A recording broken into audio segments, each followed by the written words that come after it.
ऐसे ही एक एरिया है उधर हमारे उधर, उसका नाम है मेहदी बगान। वहाँ के लड़कों ने सोचा हम लोग भी टीम बनाएंगे, मगर पूरे टीम में किसी को इंग्लिश आती ही नहीं। वो लोग सोचे एक काम करते हैं, अगले दिन का पेपर उठाएंगे, उसमें से इंग्लिश वर्ड लेंगे और मेहदी बगान के बगल में लगा देंगे। उन्होंने अपना नाम रख लिया मेहदी बगान मॉलेस्टर्स।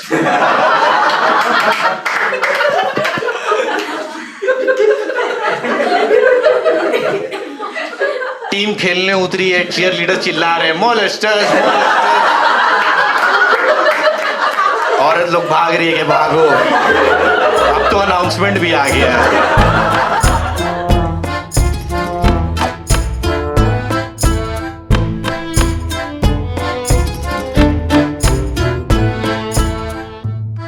तुम लोगों को लगता नहीं कि इंडियन लोग आजकल बहुत ज्यादा ओवर कॉन्फिडेंट हो गए? मेरे को लगता है बहुत ओवर कॉन्फिडेंट हो गया।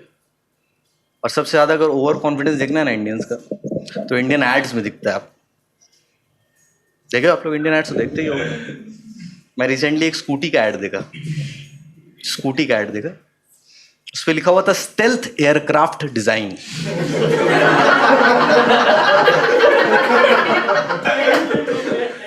Stealth aircraft.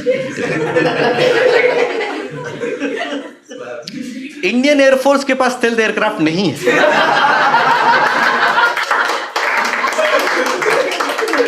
टीवीएस कंपनी को कहीं से स्टेल्थ एयरक्राफ्ट डिजाइन मिला, वो लोग बोला हम लोग स्कूटी बनाएंगे। इतना मिडिल क्लास मेंटालिटी इन लोगों को। प्लस आप लोगों को पता है स्टेल्थ एयरक्राफ्ट क्या होता है? किसी को आइडिया स्टेल्थ एयरक्राफ्ट क्या होता है? वो रडार पे दिखता नहीं है, एनिमी रडार पे नहीं दिखता। मेरा एक दोस्त वो स्कूटी ले लिया, एक के बाद एक सिग्नल तोड़े जा रहा है। मैं बोला क्या कर रहा है? बोले मैं रडार पे नहीं दिखूंगा। बोले साले सीसीटीवी कैमरा में दिखाई दे रहा है। बस आप ही लोग बोलिए, गलती से कोई टेक्नोलॉजिकली एडवांस कंट्री यूएस या चाइना जैसे किसी कंट्री के साथ गलती से अगर वॉर हो गया हम लोगों का, वो लोग अपना स्टेल्थ एयरक्राफ्ट भेजे हैं, हम लोग की तरफ से कुछ अंकल लोग निकले हैं स्टेल्थ स्कूटी ले गए, वो लोग हम लोग को हीट सीकिंग मिसाइल से मार रहे हैं। यहाँ पे अंकल लोग डिसाइड करें कि हम लोग क्या करें। एक अंकल बोले एक काम करो, जोर से हॉर्न मारो, शायद भाग जाएगा ये लोग। बहुत बहुत ओवर कॉन्फिडेंस हो गया। एक चीज मेरे को आजकल अच्छा नहीं लगता है कि इंडियन लोग आजकल कोई भी इन्वेंशन या कोई भी डिस्कवरी होता है, एक इंडियन आदमी जाके बोल देता है 3000 साल पहले हम लोग ये चीज किए थे, तुम लोगों को बताना भूल गए, नोटिफिकेशन सिस्टम बंद था, बट ये हम ही लोग किए थे। अभी पता नहीं कुछ साल पहले, आप लोगों को याद है कि नहीं, जेफ बेजोस ने स्पेस में एक रॉकेट भेजा, उसका लाइव स्ट्रीमिंग हुआ था। तो एक कमेंट में एक इंडियन आदमी ने कमेंट किया कि Jeff Bezos, congratulations, you have achieved something which we had achieved 3000 years ago. मैं तो लड़ लिया उससे कि कहाँ से क्या बकवास कर रहा है तू, क्या कुछ प्रूफ है तेरे पास? तो बोला हाँ प्रूफ है। मैं बोला क्या प्रूफ है? तो वो मुझे बोला कि तुम ताजमहल जानते हो? मैं बोला हाँ जानता हूँ। तो बोला कि वैदिक टाइम्स में वो रॉकेट का लॉन्च पैड हुआ करता था। रॉकेट का लॉन्च पैड हुआ करता था। उस मोमेंट में ना मैं पुराने राइट विंग वाले लोग को बहुत मिस करने लगा। वो लोग कितना सिंपल सिंपल थ्योरी लेके आते थे कि Taj Mahal is a Shiva temple called Tejo Mahalaya. मैं मान लूंगा भाई, बिलीवेबल है वो। ये साला बोल रहा है कि लॉन्च पैड है। उसके बाद अगले 2 घंटे तक मैं एक मुसलमान आदमी उसको कन्विंस करने की कोशिश किया कि भाई Taj Mahal is a Shiva temple called Tejo Mahalaya. मान जा भाई।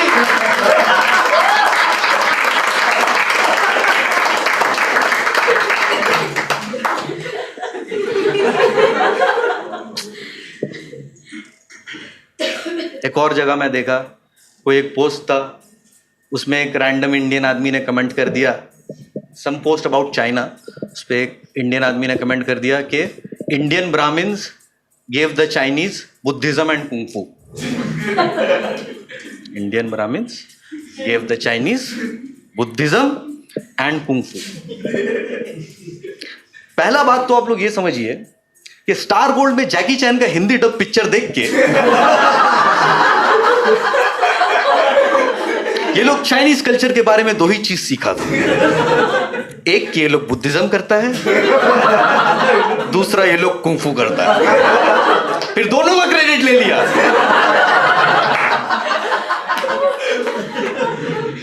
आप ही बताइए, हम लोगों के पास कुंफू था तो हम लोगों को यूज करना चाहिए था ना। कितना इन्वेजन हुआ, कितना हम लोग कॉलोनीज बनाया गया। अरे भाई कुंफू था तुम यूज करते। इतना बड़ा हम लोगों का जो इंडिपेंडेंस मूवमेंट, ठीक है, पूरा नॉन वायलेंट मूवमेंट था वो। हम लोग मार ही नहीं रहे थे, हम लोग सिर्फ मार खा रहे थे। अबे कुंफू था, यूज करो। वहां से ब्रिटिश आर्मी हम लोग को मारने के लिए आता, हम लोग सामने गांधी जी को खड़ा कर देते ऐसे करके। पीछे जवाहरलाल नेहरू नंचक लेके।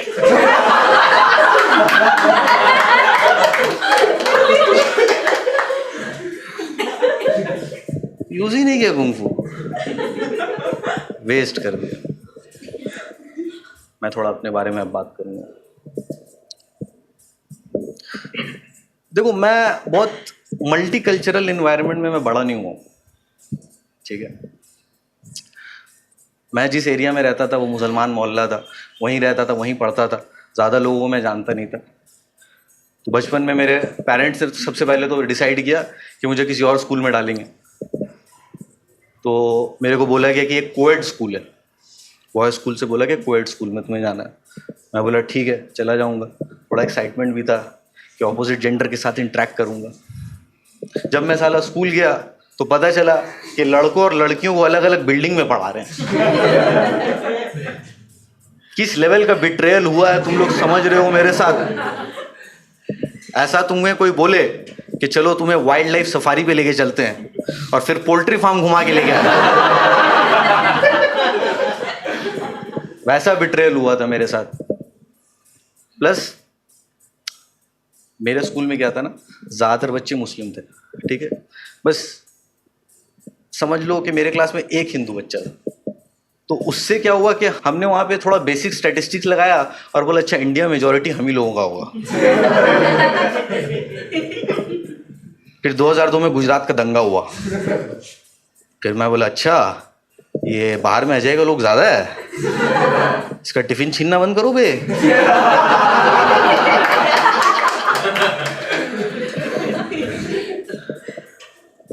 बहुत अजीब अजीब सिचुएशन होता था मेरे क्लास में। जैसे एक बार क्या हुआ कि मेरे क्लास में एक हिस्ट्री का टीचर आया और एक बच्चे को उठाया और बोला कि तुम बताओ अकबर का बाप का नाम क्या है। तो बच्चा बोला ए अकबर तेरे बाप का नाम क्या है बे? सर पूछ रहे बता बता। सर इसके बाप का नाम जुम्मन भाई है सर। सर आपको माँ का नाम भी चाहिए? माँ का नाम बता तू। सर गुस्सा हो गया। सर बोले क्या मजाक कर रहे हो तुम लोग, अकबर का बाप का नाम हुमायूं है। पीछे से एक लड़का गुस्सा हो गया, बोले क्या बोल रहे सर, मेरे बाप का नाम हुमायूं है। यही सब अजीब अजीब चीज होता था। मतलब जब तक मैं कॉलेज नहीं गया ना मैं यही सब झेल रहा था। बट जब मैं कॉलेज गया तो थोड़ा मेरा पर्सपेक्टिव भी चेंज हुआ। मैं अच्छी अच्छी चीज़ें सीखा, अलग अलग गेम्स सीखा। मैं कॉलेज गया तो मैं अपने कॉलेज फ्रेंड्स के साथ ट्रूथ एंड डेयर खेलता था। वो मैं कभी खेला नहीं था पहले। मुझे बहुत अच्छा लगता था वो गेम। जो ट्रूथ एंड डेयर खेलते खेलते मैंने लोग प्यार का इजहार कर देते थे या कुछ भी कर देते, बहुत अच्छा लगता था। और बॉन्डिंग के लिए मेरे को लगता है बहुत अच्छा गेम है वो। तो मैं सोचा मैं इसको ले जाके अपनी एरिया के लड़के लोग के साथ में खेलूंगा। वो साले हरामजादे पहले तो ट्रूथ एंड डेयर में से ट्रूथ ही हटा दिया। सिर्फ डेयर ही आता था और कोई काम का ढंग का डेयर तो देते नहीं थे।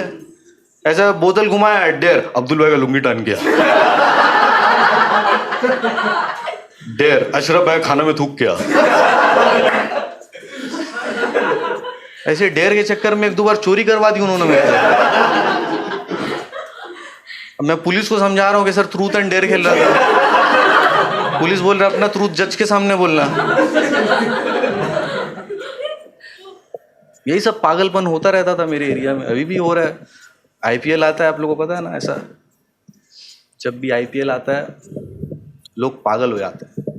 ऑब्सेशन, बहुत ज़्यादा ऑब्सेशन है आईपीएल के साथ। मैं जिस जगह में रहता हूँ वहाँ पे वो लोग अपना पैरेलल आईपीएल स्टार्ट कर देते हैं। एक से एक नाम होता है टीम का। धांगड़ बाजार डेयर डेविल्स, पद्दापुकुर पैंथर्स, कसाई मोहल्ला कैंगरूज,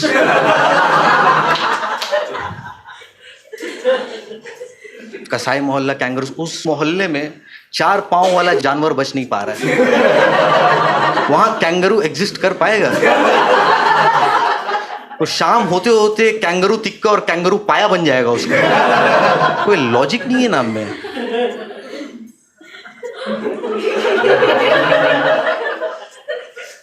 ऐसी एक एरिया है उधर, हमारे उधर, उसका नाम है मेहदी बगान। वहाँ के लड़कों ने सोचा हम लोग भी टीम बनाएंगे, मगर पूरे टीम में किसी को इंग्लिश आती ही नहीं।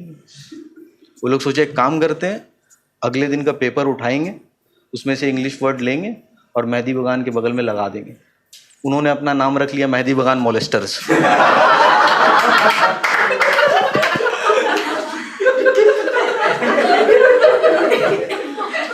टीम खेलने उतरी है, चीयर लीडर चिल्ला रहे हैं मॉलेस्टर्स।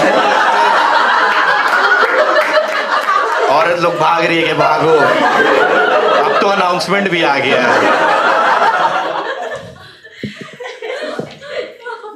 प्लस ये लोग जब मैच खेलते थे ना, ये कोई एक हरामजादा कमेंटेटर रखते थे जो कमेंट्री कम करता था और क्राउड में भाभियों को ज्यादा छेड़ता था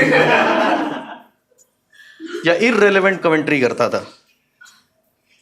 एक आदमी बॉलिंग करने आया, उसने कमेंट्री की कि अब बॉलिंग करने आए हैं राइट आर्म स्पिन फैयाज नाटा। आप लोगों को याद होगा फैयाज नाटा को उसके बाप ने नंगा करके मारा था 1 महीना पहले। बहुत अच्छा बॉलिंग करते हैं। और ये पहली डिलीवरी की, रिजवान भाई ने मारा है स्ट्रेट ड्राइव और बॉल तेजी से बाउंड्री की तरफ भागती हुई, उसी तरह जैसे रिजवान भाई की बीवी भाग गई थी बिल्डिंग के दरवाजे के साथ।